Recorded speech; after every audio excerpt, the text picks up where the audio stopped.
Olá, tudo bem com vocês? Hoje, dia 216 da nossa leitura da palavra em ordem cronológica, nós vamos ler o livro de Naum. São apenas 3 capítulos. O autor do livro se identifica como o próprio Naum ou Eucosita. O seu nome em hebraico significa consolador ou confortador. Dada a limitada quantidade de informações que sabemos sobre Naum, o melhor que podemos fazer é reduzir o prazo em que o livro de Naum foi escrito, a entre 663 e 612 a.C. 2 eventos são mencionados que nos ajudam a determinar estas datas. Primeiro, Naum menciona Tebas, no Amon, no Egito, caindo aos assírios, em 663 a.C., no tempo passado. Então, isso já tinha acontecido. Em segundo lugar, o restante das profecias de Naum se tornaram realidade em 612 a.C. Naum não escreveu este livro como uma advertência ou uma chamada ao arrependimento para o povo de Nínive. Deus já havia enviado o profeta Jonas 150 anos antes com sua promessa do que aconteceria se continuassem em seus maus caminhos. As pessoas daquela época haviam se arrependido, mas agora viviam tão mal, se não pior do que antes. Os assírios tinham se tornado absolutamente brutais em suas conquistas. Entre outras atrocidades, eles penduravam os corpos de suas vítimas em postes e colocavam a sua pele nas paredes das suas tendas. Agora, Naum estava dizendo ao povo de Judá para não se desesperarem, porque Deus havia pronunciado o julgamento, e os assírios em breve estariam recebendo o que mereciam. Nínive já tinha uma vez respondido à pregação de Jonas e abandonado seus maus caminhos para servir ao Senhor Deus. Entretanto, 150 anos depois, Nínive retornou à idolatria, violência e arrogância. Mais uma vez, Deus envia um de seus profetas para Nínive para pregar julgamento na destruição da cidade e exortá-los ao arrependimento. Infelizmente, os ninivitas não prestaram atenção à advertência de Naum, e a cidade ficou sob o domínio da Babilônia. Em Romanos 10:15, Paulo repete Naum 1:15 em relação ao Messias e seu ministério, bem como aos apóstolos de Cristo no seu tempo.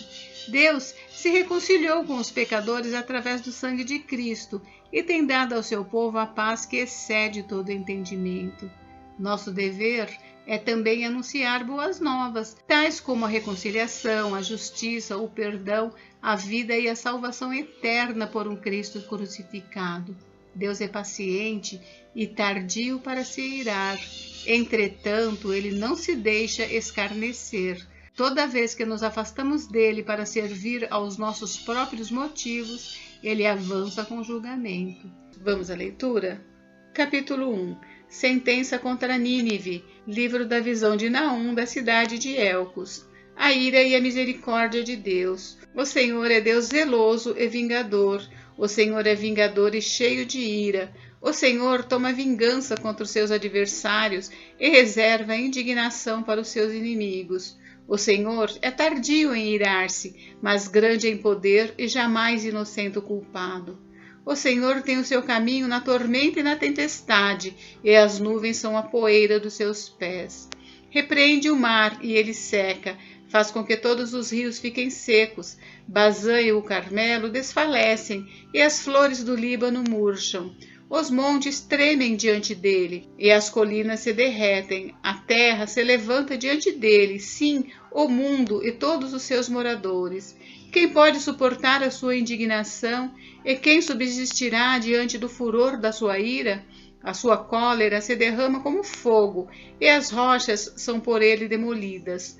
O Senhor é bom, é fortaleza no dia da angústia, e conhece os que nele se refugiam. Mas com inundação transbordante acabará de uma vez com o lugar dessa cidade. Com trevas o Senhor perseguirá os seus inimigos. O que é que vocês estão planejando contra o Senhor? Ele mesmo os consumirá completamente. A angústia não se levantará 2 vezes, porque ainda que eles se entrelacem como os espinhos e se saturem de vinho como bêbados, serão inteiramente consumidos como palha seca. De você, Nínive, saiu um que planeja o mal contra o Senhor, alguém que aconselha a maldade. Assim diz o Senhor: por mais seguros que estejam e por mais numerosos que eles sejam, ainda assim serão exterminados e passarão. Meu povo, embora eu o tenha afligido, não o afligirei mais. Quebrarei o jugo deles que pesa sobre você, e romperei os laços que o prendem. Porém, contra você, Assíria, o Senhor deu ordem para que não haja posteridade que leve o seu nome. Do templo dos seus deuses exterminarei as imagens de escultura e de fundição. Farei a sua sepultura, porque você é desprezível. Eis sobre os montes os pés do que anuncia boas novas, do que anuncia a paz. Celebre as suas festas, ó Judá. Cumpra os seus votos, porque o ímpio não mais passará por você. Ele foi inteiramente exterminado. Capítulo 2. A queda de Nínive. O destruidor avança contra você, Nínive. Guarde a fortaleza, vigie o caminho, prepare-se para lutar, reúna todas as suas forças, porque o Senhor restaurará a glória de Jacó como a glória de Israel, porque saqueadores o saquearam e destruíram os seus ramos. Os escudos dos seus heróis são vermelhos, os homens valentes vestem escarlate. Os carros de guerra brilham como fogo no dia da sua preparação, e as lanças são agitadas. Os carros de guerra passam furiosamente pelas ruas e se cruzam velozes pelas praças. Parecem tochas, correm como relâmpago. Os nobres são chamados, mas tropeçam no seu caminho. Apressam-se para chegar à muralha e preparam a defesa. As comportas dos rios se abrem e o palácio é destruído. Está decretado, a cidade rainha está despida, levada em cativeiro. As suas servas gemem como pombas e batem no peito. Nínive, desde que existe, tem sido como um tanque de águas, mas agora o seu povo foge. Alguém grita: parem, parem, mas ninguém se volta. Saqueiem a prata, saqueiem o ouro, porque os tesouros não têm fim. A cidade está repleta de objetos de valor. Vazio, desolação, ruína. O coração se derrete, os joelhos tremem, acabam-se as forças e o rosto de todos empalidece.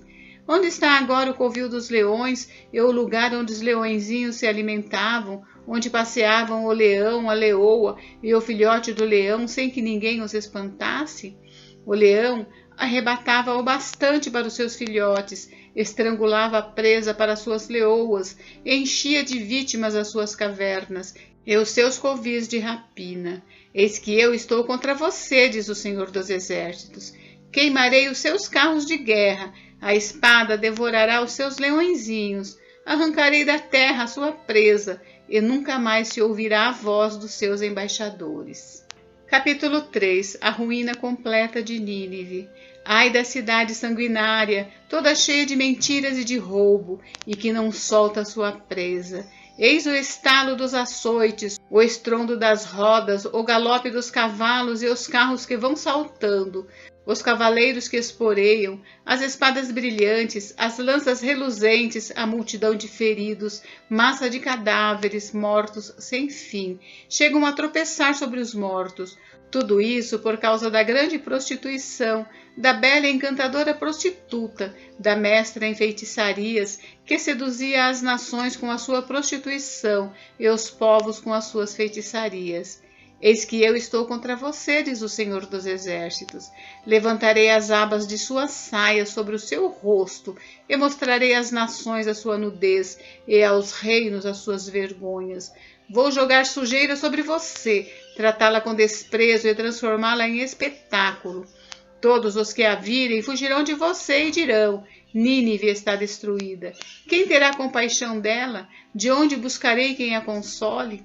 Será que você é melhor do que Tebas, que estava situada junto ao Nilo, cercada de águas, protegida pelo mar e tendo as águas por muralha? A Etiópia e o Egito eram a sua força sem limites. Put e Líbia eram seus aliados. Todavia, ela foi levada ao exílio, foi para o cativeiro. Também os seus filhos foram despedaçados nas esquinas de todas as ruas.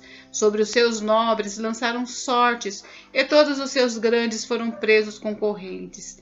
Também você, Nínive, será embriagada e se esconderá. Também você procurará um refúgio contra o inimigo. Todas as suas fortalezas são como figueiras com figos prematuros. É só sacudir a figueira que os figos caem na boca de quem os há de comer. Eis que os seus soldados são como mulheres. Os portões do seu país estão completamente abertos para os seus inimigos. O fogo destruiu as trancas. Tire água para o tempo do cerco. Reforce as suas fortalezas. Entre no lodo e pise o barro.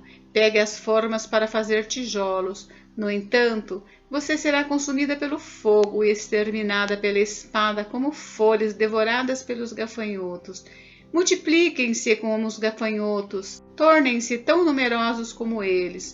Os seus negociantes eram mais numerosos do que as estrelas do céu, mas como gafanhotos bateram asas e voaram. Os seus príncipes eram como gafanhotos e os seus chefes como gafanhotos grandes, que pousam nos muros em dias de frio. Quando o sol aparece, voam embora e não se sabe para onde vão.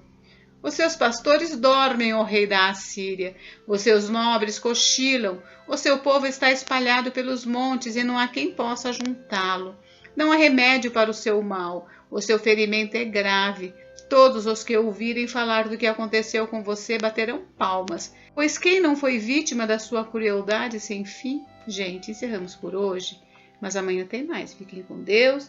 Deus abençoe vocês. Até amanhã.